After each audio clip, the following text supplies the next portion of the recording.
Happy O Week, everyone. Thanks for joining us today. I'm your host, Dara. I work full-time as the in-house curator for Depop Australia. At Depop, our mission is to empower young creatives to transform the future of fashion. Each of you has the ability to express yourself through style and feel as confident as you can as you enter student life at Swinburne. It's about finding something different. I like vintage that's like actually vintage. Like camping outside for trainers. It's long. It's just like old to them, new to me. Secondhand is just better.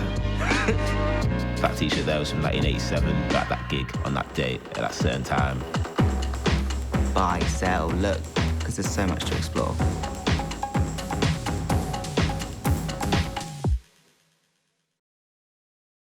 So my role as curator involves styling the app by selecting products and sellers to highlight on the Explore feed. I spend most of my days looking for outfit inspiration within our community, as well as paying close attention to broader trends within the fashion industry and pop culture. I'm really excited to be here today to help you curate your study wardrobe, and I'll also introduce you to some of our Australian sellers who are shaping the future of fashion.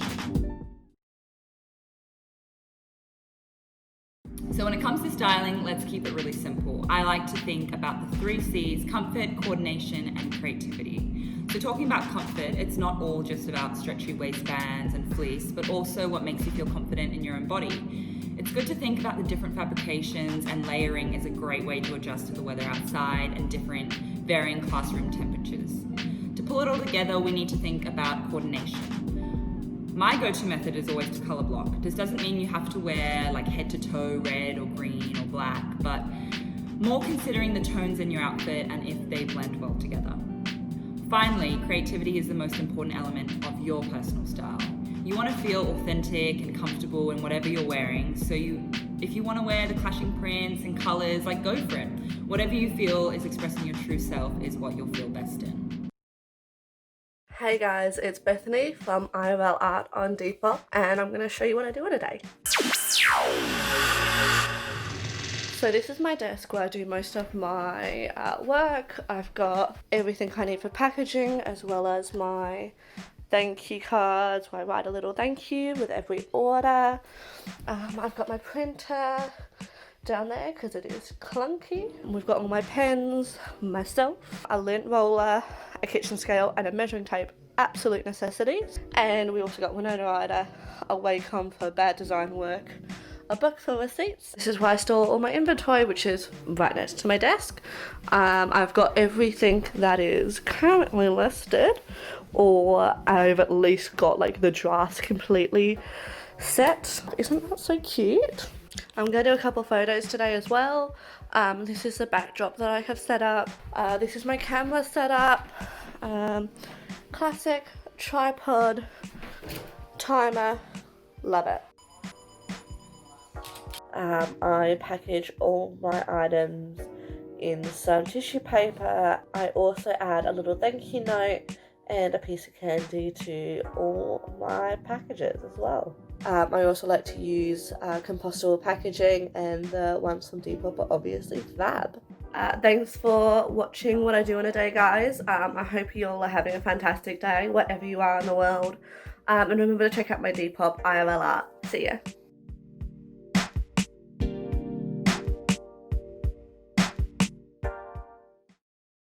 What's up everyone, it's Cyber Coco, aka Coco Flavor on Depop, and today I'll be showing you a day in the life of a Depop seller, photo shoot edition. So I'm going to show you how I take photos for my Depop, some tips and tricks and preparation, because there's a lot that goes into it. Something that I do that helps me out with preparation for a photo shoot is grab about 10 or 20 items that I want to take photos of for that round and put it in a tub. So as you can see here, I have a tub of stuff that I want to shoot. I have Elmo backpacks, shoes, really cool accessories in there. This means that when I come to a day where I can take photos, I'm only dealing with this, and I know just to get that done rather than be overwhelmed by display all of my inventory. So before I start taking the photos, I like to lay out all the clothes that I have planned in that tub on the floor, and I start to accessorize and put together the shoes and get an idea of how I'm wanting to style it. So for instance, with this dress, it's a very heavy 90s dress and I wanted to pair that up with something chunky. So I picked a pair of really fat boots and I just thought that would look cute together. Another thing that I do is group up items that I think are very similar so I can make an outfit quite easily and just interchange it. What I'll do is I'll pick a pair of bottoms that will work for all of them rather than having a new outfit for each item. So say for instance, these two tops here, they're very Lizzie McGuire style, and this one too actually. So for these, I was thinking a Diamante pair of like jeans, like bell-bottom jeans. So I pick out two that I really like, see which one works best with all of them, and then go with that. If your items have amazing tags, make sure you get a shot of that and add that into the 4 photos. Sometimes if I'm like super stumped, I have no idea how to style something, I'll ask my fashion god Marilyn Manson.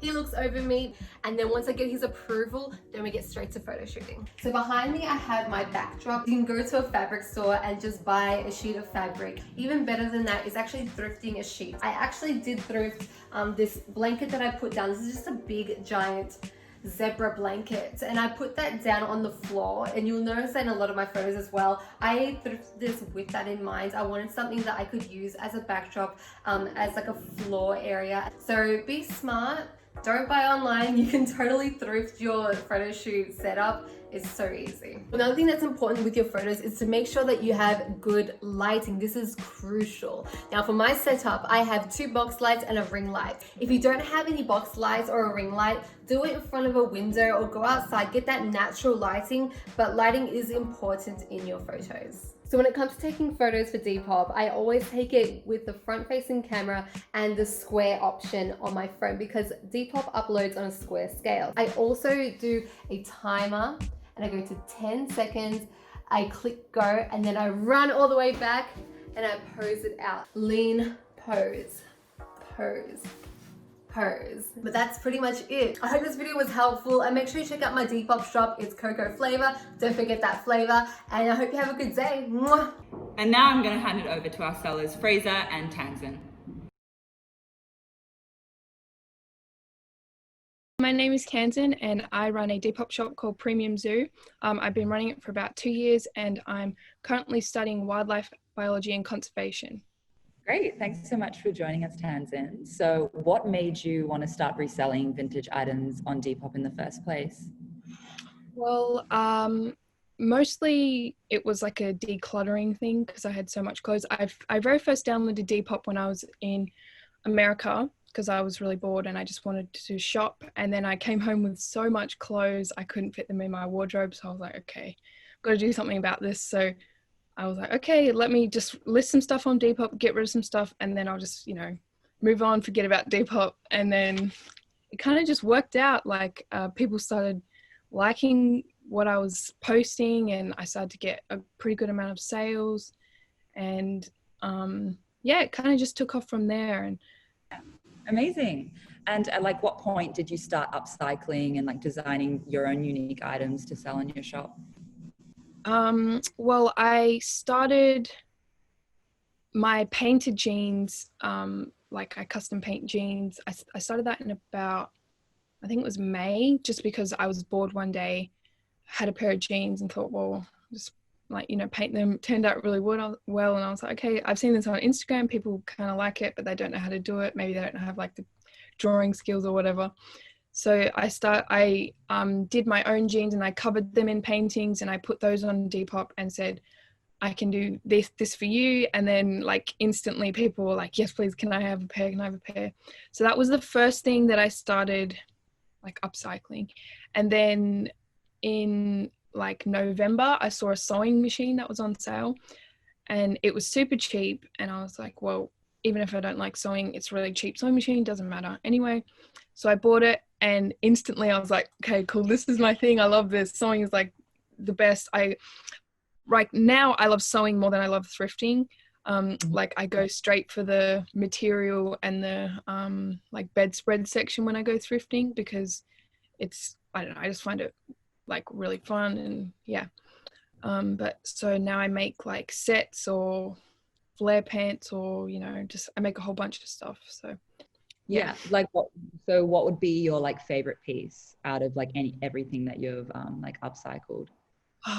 My favorite piece is probably like the jeans that I spent months and months and months and months painting. I think I have about like 50 or so paintings on them. So, and each one takes me, I don't know, at least 2 hours. So it took me a long time to make those, and I love that nobody else has them, and they're exactly what I want. They're covered in like cartoons that I love. That's so sick. What has running your Depop shop taught you that you couldn't have possibly learned in a classroom?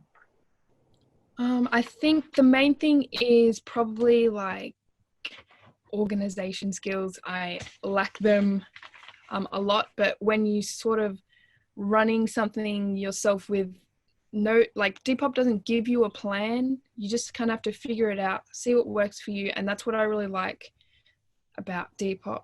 There's not like one plan that is like guaranteed to work. So you just, I like that you can figure it out, which you can't like no one can teach you how to take a picture and write like a bio for like a description for something. You just kind of have to figure it out on your own, see what kind of pictures and etc. that your audience is going to like, what's the best kind of thing that sells for your account.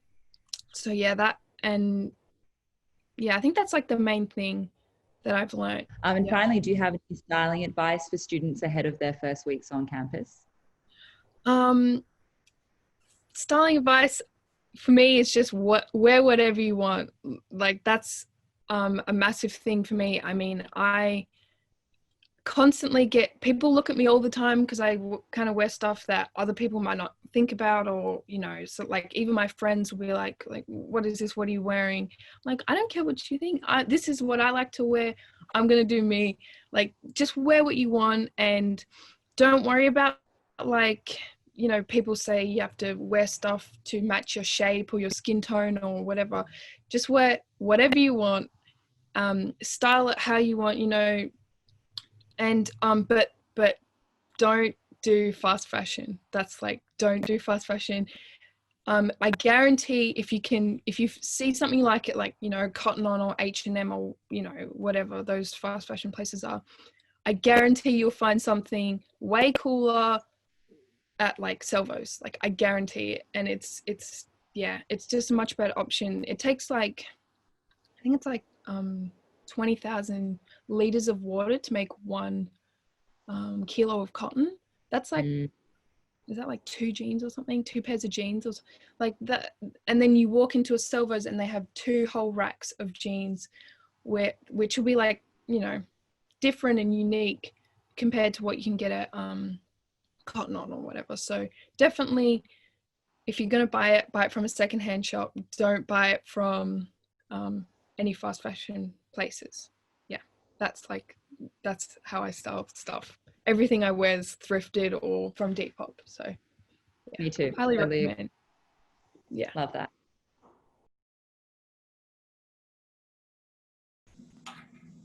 Hey, I'm Fraser. I sell on Depop. My handle is FraserG5. Yeah, I'm studying fashion as well. Cool. So Fraser, so outside of your course, have you noticed more students on campus wearing secondhand clothing? And if so, why do you think this is the case? Yeah, I think I have noticed more people wearing secondhand stuff. I think partly because people are becoming more environmentally minded, and wearing secondhand is a super easy way to minimize your environmental impact. And I think that people are also now a bit more accepting and willing to kind of incorporate secondhand pieces into their own wardrobe and style, and it can really fit in however you want it to. Yeah. Yeah, awesome. I love that. So how do you balance study and running your shop? I find it pretty easy to balance my study and running my shop. I kind of break down my Depop into little tasks that I do, like spend 30 minutes taking photos and then 15 minutes maybe cropping and editing them. And I just kind of slot those in around whatever else I have to do in the day. Cool. So you mentioned finding that balance and splitting up into tasks. What other piece of advice would you give your first year self? Um, I think setting small goals is pretty important to me, whether that be for study, like get this bit of writing done in time, or for Depop, like to get these photos uploaded by this time. I think for me, making sure that I have like goals and little timelines is really important. Awesome. So what would be the first item you would buy on Depop to wear while studying? I think for me, it would have to be a nice, warm, oversized vintage hoodie. Yeah, just so easy to throw on while you're studying. I have a few in different colors with different fun graphics. So yeah, I think that's the first thing. Definitely. I think it's a basic and a great staple as well. Cool. Thanks so much to our sellers, Fraser and Tanzan, and for you for joining us on this virtual session. A big thanks to Swinburne for giving Depop a chance to connect with you all today. I hope you have a fun university experience with some awesome outfits to match. Look for Depop on all social channels and check out depop.com for more outfit inspiration.